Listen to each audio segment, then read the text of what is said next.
Hi friends, शाही पाठशाला YouTube channel पर आप सभी का स्वागत है। आज के इस छोटे से वीडियो के माध्यम से हम लोग जानेंगे कि बीपीएसएससी चेयरमैन एस के द्विवेदी सर दरोगा एग्जाम में पेपर लीक के बारे में क्या कहते हैं। आइए जानते हैं पूरा सच। 2 पालियों में परीक्षा हुई, जैसा कि मैंने कल आपको ब्रीफ किया था। इस वीडियो में उन्होंने कहा कि 2 पालियों में परीक्षा हुई है, जैसा हम लोग जानते ही हैं। अब आगे सभी का धन्यवाद कहा है। जो आप एग्जामिनेशन के बारे में जानना चाह रहे हैं, तो मुझे लग रहा है कि ये धन्यवाद का समय है। मैं सबको धन्यवाद देना चाहता हूँ। यहाँ पर द्विवेदी सर का मानना है कि एग्जामिनेशन से पहले प्रवेश परीक्षा के दौरान गहन जांच की व्यवस्था की गई थी और उसकी गहन जांच यानी परीक्षार्थियों की गहन जांच हुई है। डिस्ट्रिक्ट एडमिनिस्ट्रेशन का बहुत अच्छा सहयोग रहा। सवेरे की पाली में फ्रिस्किंग बहुत गहन जांच हुई। ड्यूरिंग एग्जामिनेशन यानी परीक्षा के दौरान कोई इलेक्ट्रॉनिक डिवाइस कहीं से बरामद नहीं हुई है। इसका मतलब किसी भी प्रकार के इलेक्ट्रॉनिक डिवाइस का प्रयोग कहीं पर नहीं हुआ है, चूंकि बरामद ही नहीं हुआ है। परीक्षा केंद्र के अंदर एक भी मोबाइल या कोई भी इलेक्ट्रॉनिक डिवाइस नहीं मिली। अब ओवरऑल बात करें तो बहुत छोटी मोटी घटना हुई है जिसका कुछ खास मतलब निकलकर सामने नहीं आता है, यानी मीनिंगलेस घटना हुई है, उसका कोई बड़ा अर्थ नहीं निकाला जा सकता है। अगर आप ओवरऑल सिचुएशन जानना चाहें, 3 अभ्यर्थी हैं जो एग्जामिनेशन के बाद ओएमआर शीट या ओएमआर की कार्बन कॉपी लेके चले गए। एग्जामिनेशन के समय कुछ भी नहीं हुआ, लेकिन वो 3 आदमी जो हमारे अलाउड नहीं है ओएमआर शीट ले जाना, वो उसको ले गया उसके उल्लंघन में।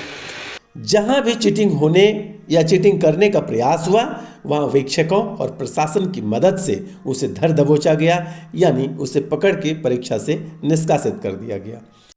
इसी तरह से अरवल जिला में 2 और हाजीपुर में 1 अभ्यर्थी को चीटिंग करते हुए, आपस में बात करते हुए, नकल करते हुए पकड़ा गया, उनको निष्कासित कर दिया गया। इन छोटी मोटी घटना के अलावे और कहीं से कोई घटना सामने नहीं आई है।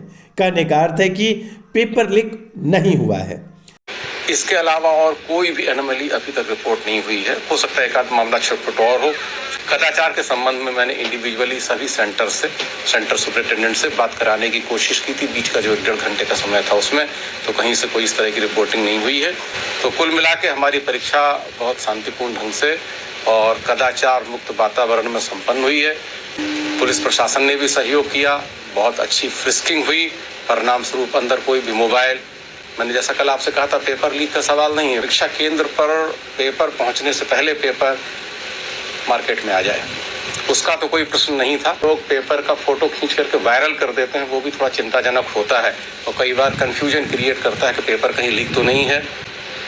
ईश्वर की कृपा से ऐसी भी कोई घटना अभी तक नहीं घटी, न पहली पाली का पेपर और न दूसरी पाली का पेपर है।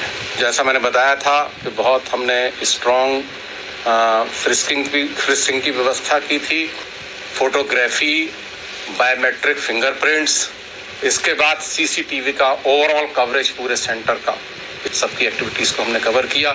और हम अंततः आप सबको और जो हमारे स्टूडेंट्स अभ्यर्थी उनको भी धन्यवाद देना चाहते हैं। मैं उनको उज्जवल भविष्य की कामना करता हूं और सोचता हूं इसी प्रकार वो लोग सहयोग करेंगे ताकि हम लोग जल्दी से जल्दी उन्हें और अवसर प्रदान कर सकें। परीक्षा कदाचार मुक्त वातावरण में संपन्न हुआ है, सबका सहयोग भरपूर रहा और परीक्षा के पेपर लीक का तो कोई सवाल ही नहीं पैदा होता है।